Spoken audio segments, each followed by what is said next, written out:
ECM multi-speed blower motors can be tricky, especially when you're trying to avoid getting zapped by stored voltage before working on the module.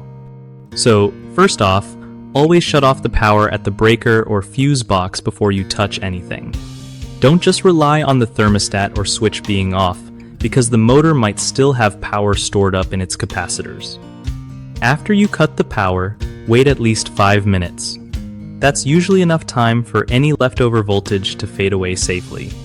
If you have a voltmeter, it's a good idea to double check that no voltage is hanging around before you start unscrewing or unplugging stuff.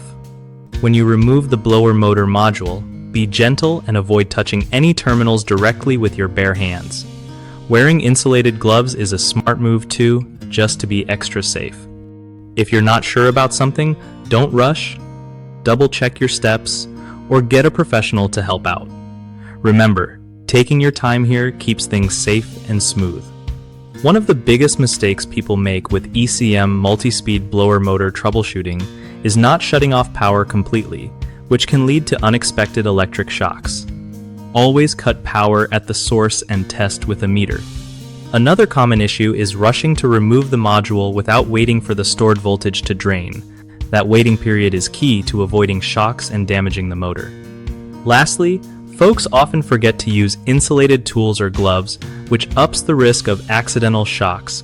Using proper gear and handling the module carefully fixes this problem easily.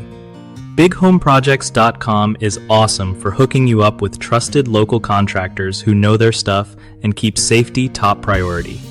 Plus, it helps contractors find real customers looking for reliable home service work, making things easier for everyone involved.